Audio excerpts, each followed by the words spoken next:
Salut tout le monde, et bien écoutez, aujourd'hui c'est moi, et non pas ma chère et tendre épouse, Coucou tout le monde. qui est juste derrière la caméra, qui veut surveiller mes écarts de français, mes écarts de conduite, veiller à ce que je reste habillé correctement. Aujourd'hui. Ouais, te fous pas à poil là. Aujourd'hui, on va parler de romans, de BD et de comics, avec humour. A tout de suite.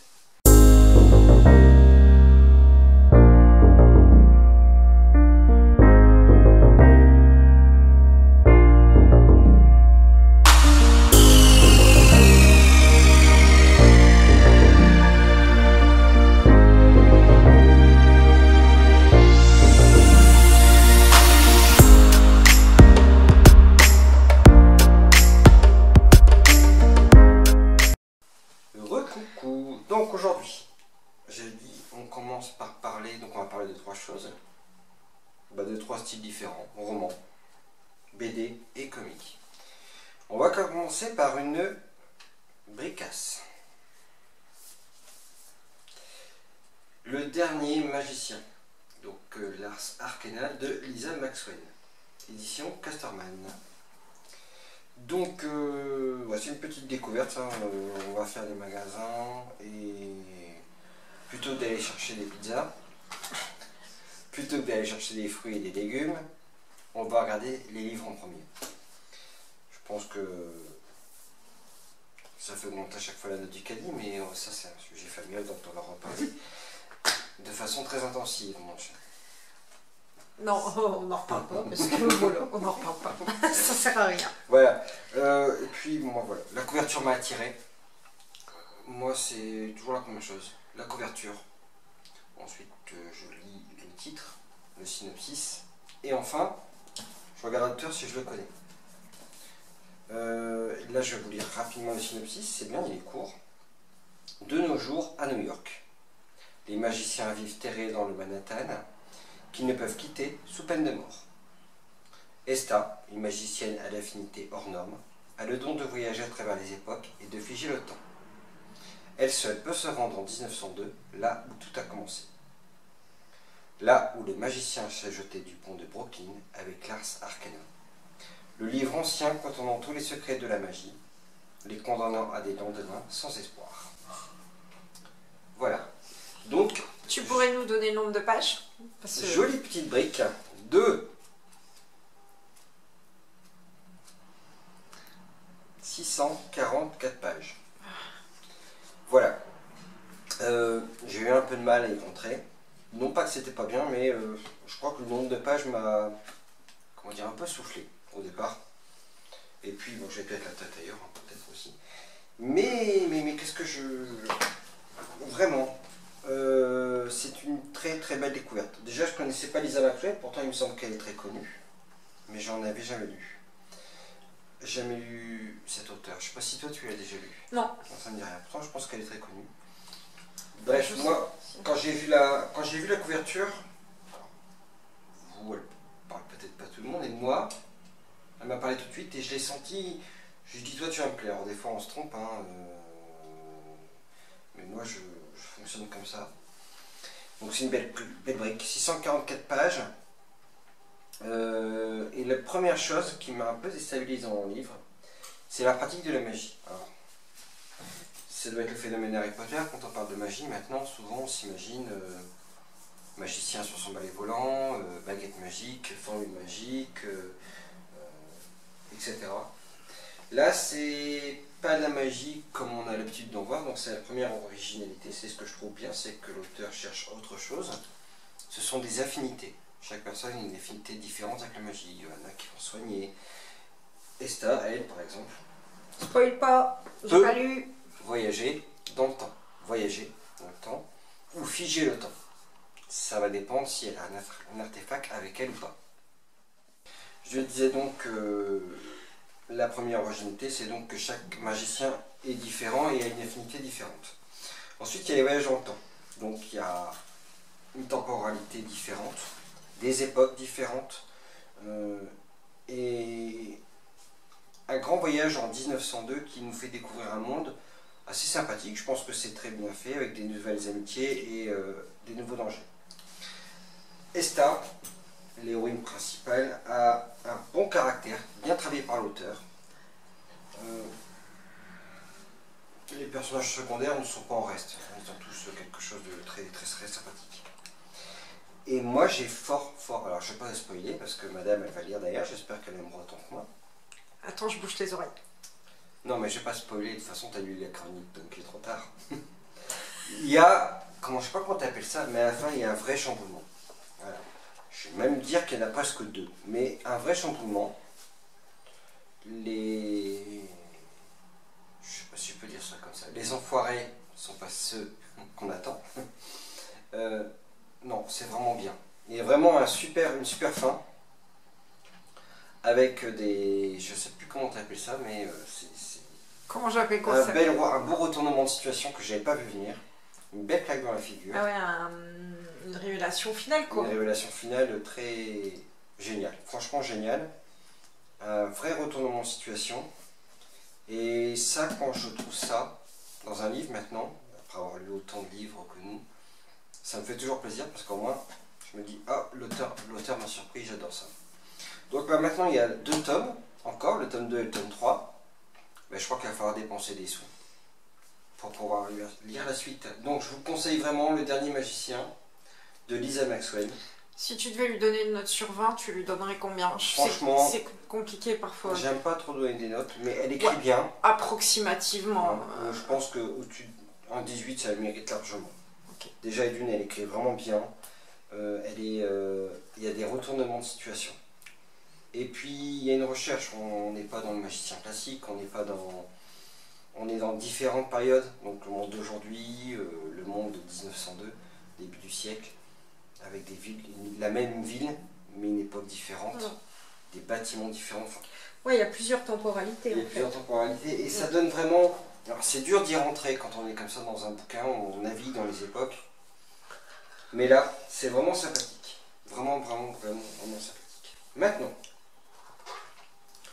on va passer, encore une fois, c'est le fruit du hasard, au BD adulte. Donc, on se balade à la bibliothèque. Et depuis que j'ai fait des découvertes sur des bibliothèques adultes, sur les bandes dessinées adultes, pardon.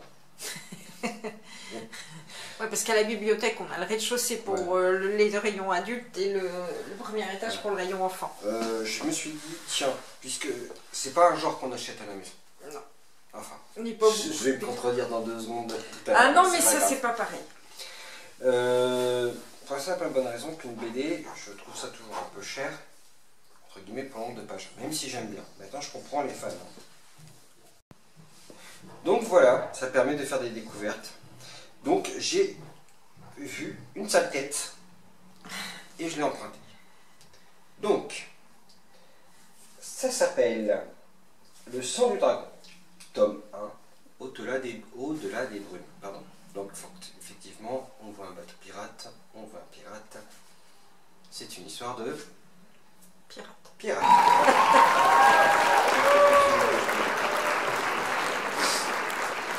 Donc, bon, certes, c'est pas une méthode de choix très catholique.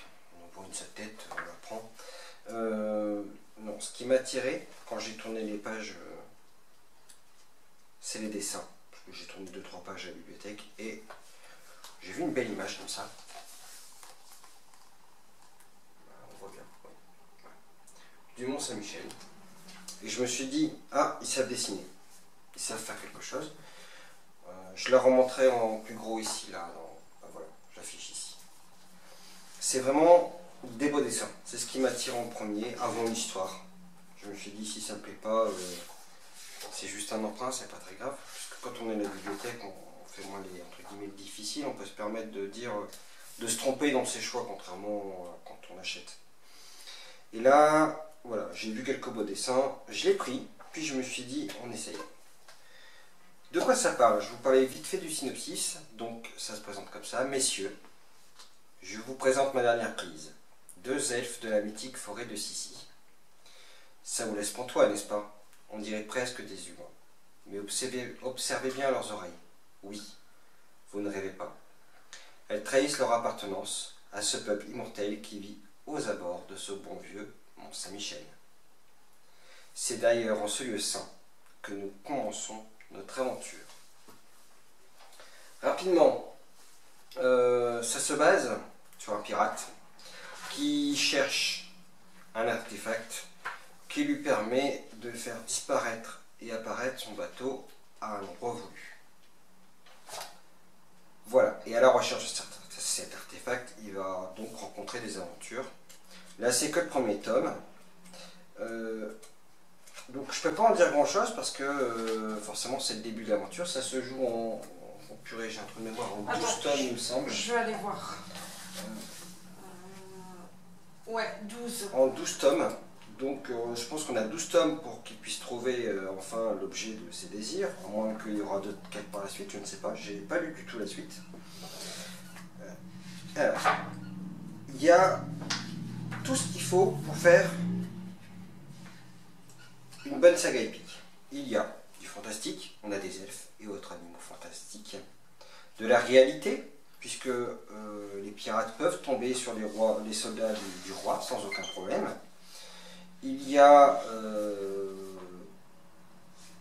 les satellites, il y a un bon synopsis, des dialogues qui sont sympathiques. Ils utilisent un langage un peu injurieux parfois, mais je rappelle que c'est emprunté au rayon bande dessinée adulte. Voilà pourquoi. Je vais passer aux planches maintenant. Les planches sont, moi je les trouve belles, bien faites.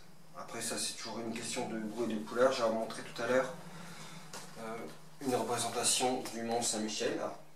C'est vrai, il n'y a pas grand chose à voir dans ces cas-là. Hein. Donc c'est une double page. Mais moi je trouve que rien que le regarder, il y a du travail. Il y a du travail parce que même dans les dessins de nuages au-dessus du mont, on voit des effets.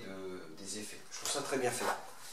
Autre chose qui m'a bluffé, là, quand j'ai vu le dessin, j'ai pensé un peu à Tolkien et à tous ces elfes qui vivent dans les forêts, puisqu'on va avoir des elfes, ou même à ceux qui ont lu, alors, je ne sais pas si certains qui regardent ont lu ça, Aragorn, on parle beaucoup des elfes qui élèvent des dragons également, enfin chez qui le héros s'entraîne pour devenir dragonnier, où ils vivent dans les arbres. Et là, j'avais vu ou imaginé peut-être dans ma tête un village dans les arbres, mais pas aussi bien que les auteurs ont fait. Voilà. Je ne sais pas si vous le verrez bien, je vais essayer d'afficher après un autre dessin un peu plus gros à la place de ma tête. On mettra des photos.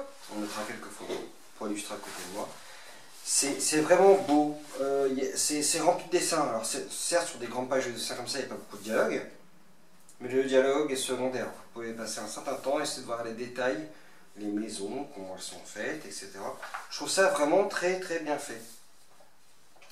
Quelles que soient les planches. Ça ne manque pas, il y a de l'humour un petit peu. Il y a des petits animaux très très mignons, très cute. Hein. Regardez, la jungle est faite de très jolis animaux. Regardez, ils sont tellement mignons et tellement jolis. Tellement jolis qu'ils sont capables de vous arracher un bras. Oh les vieux bêtes. Bon bref, tout ça pour dire que moi j'ai trouvé ça très bien. C'est divertissant. Je vais aller chercher la suite très rapidement. Et justement, à propos de suite, on va parler de la fin quand même, qui m'a un peu surprise. Parce que j'ai pas tout à fait compris et j'ai été voir un petit peu ce qu'on disait sur internet après avoir lu mon épisode. Tous ceux qui j'ai pu lire des chroniques sur le tome 1 n'ont pas compris la fin. Alors peut-être que c'est une surprise vers les deux et que c'est volontaire de la part des auteurs, j'en sais rien. Mais les deux dernières pages, je ne les ai pas comprises. On dirait qu'elles sont extraites ou peut-être, je sais pas. On dirait qu'elles sont en dehors de l'histoire. C'est donc une BD qui fait 46 pages, écrite par Istin et Michel, édité aux éditions Soleil Statique. C'est vraiment bien, c'est sympathique. Je vous conseille, essayez de vous le procurer, de le lire. C'est vraiment sympathique. Et enfin, je vais passer sur quelque chose de différent, sur un comic. j'en ai jamais acheté à la maison, c'est la première fois. Les seules Bah, fois où j'ai explique le contexte dans lequel il est arrivé en fait. Ah ouais, j'arrive. Les seules fois où j'ai lu des comics, c'était quand j'étais plus petit, chez le coiffeur. J'y vais moi maintenant. Chez le coiffeur, où il y avait à la fois des Astérix, mais aussi des comics X-Men. Et rien que pour ça, j'ai adoré aller chez le coiffeur, parce que chez mes parents, bah, on n'avait pas ce genre mes parents n'achetaient pas ce genre de lecture pour moi. Et donc, je me régalais toujours de X-Men ou de choses comme ça. Et je me suis arrêté là, sur les comics un jour. Et puis, forcément, on n'est pas passé à travers une série qu'on a adorée, mon épouse et moi, qui s'appelait Walking Dead. Sachant que Walking Dead est tiré de quelque chose, parce que, comme beaucoup de choses à la télévision, il faut toujours un précédent, il faut un comic. Voici le comic. Sauf que là, ma chère et ton épouse, tu as fait une grosse erreur. Je sais. Tu m'as acheté le tome 1 pour la Saint-Valentin. Ouais. Mais on est parti pour... Et maintenant, on va être parti pour longtemps. Pour 25 tomes. Pour 25 tomes. Alors, je ne sais pas ce que je vais faire pour avoir les 24 tomes, mais je crois que je vais être capable de me... Je vais me vendre. Bah non, moi j'ai une solution. Je vais me vendre. Non, j'ai une solution. Tu te dis j'en achète un par mois. Ça ne tuera pas trop le budget. Bref, je pense que je vais me faire extrêmement plaisir. Je crois que c'est une 15. Je sais pas, Je ici crois dans que la c'est même une quinzaine série, d'euros, j'en suis déjà 27. Voilà. Bref, Ouais. on connaît tous le genre comique. C'est du noir et blanc. Hop, image. C'est du noir et blanc.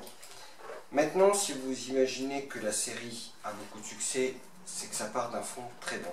Et le fond, effectivement, il est bon. C'est différent de la série. Je préviens tout de suite ceux qui adorent la série. Il y a des choses différentes. C'est normal à la télévision, pour y avoir travaillé, on édulcore toujours un petit peu les choses. Il faut que ça passe à l'écran. Il faut toujours aussi qu'il y ait plus de personnages, plus de choses qui font que les gens vont s'attacher plus. C'est normal, c'est un peu différent. Donc là, on a qui a créé ça? Donc c'est Robert Kirkman en scénariste, dessin Tommy Moore et Charlie Allard. Je ne parle pas des coloristes, même s'ils méritent d'être cités. Donc le fond est toujours le même. C'est l'histoire de Rick, un policier qui sort du coma pour découvrir avec horreur un monde où les vivants n'ont plus leur place. C'est les morts qui marchent et leur seul but c'est de manger les vivants restants. Le but de Rick est de survivre à tout prix. Voilà. Alors, il y a des subtilités différentes. J'avais entendu beaucoup de critiques. J'ai bien fait de ne pas les écouter. J'avais lu que c'était plus gore, j'ai entendu beaucoup de choses. Alors évidemment, je ne vais pas vous dire que c'est le journal de Mickey. Non, c'est pas le journal de Mickey. C'est, évidemment, ça reste gore puisqu'on parle de morts vivants. Voilà. C'est le sujet qui veut ça, effectivement. Alors, c'est sombre, oui, forcément. C'est en noir et blanc. Des planches comme celle-ci. Mais, justement, le travail en noir et blanc exige, et avec les nouveaux niveaux de gris, exige de la part des dessinateurs encore plus de travail pour exprimer les choses. Contrairement aux NBD, là, comme celle-ci, où la couleur aide à embellir les choses. Moi je trouve que les dessinateurs sur un comics comme celui-ci ont encore plus de travail. C'est un avis personnel, c'est mon avis, je le partage. Plus sérieusement, c'est bien. Franchement, c'est bien. C'est à lire et à relire. Je pense que je vais pas en lire qu'une fois. En plus, ils sont beaux. Et je suis persuadé que tous les tomes côte à côte, ça va être magnifique. Eh bien, écoutez, pour aujourd'hui, je vais vous présenter que 3 livres. J'en ai plusieurs sur le coin du feu en même temps.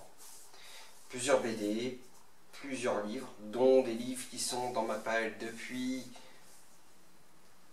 très longtemps, trop longtemps, que j'ai décidé de lire, que je n'avais jamais lu, que j'ai décidé de lire. J'ai plus rien à vous dire, j'espère que cette vidéo vous aura plu. Je vous dis à bientôt. La prochaine fois, ça sera pas moi, mais ça sera Mélanie. Je vous souhaite une bonne journée et à bientôt. À bientôt tout le monde. Bye bye. Bye bye.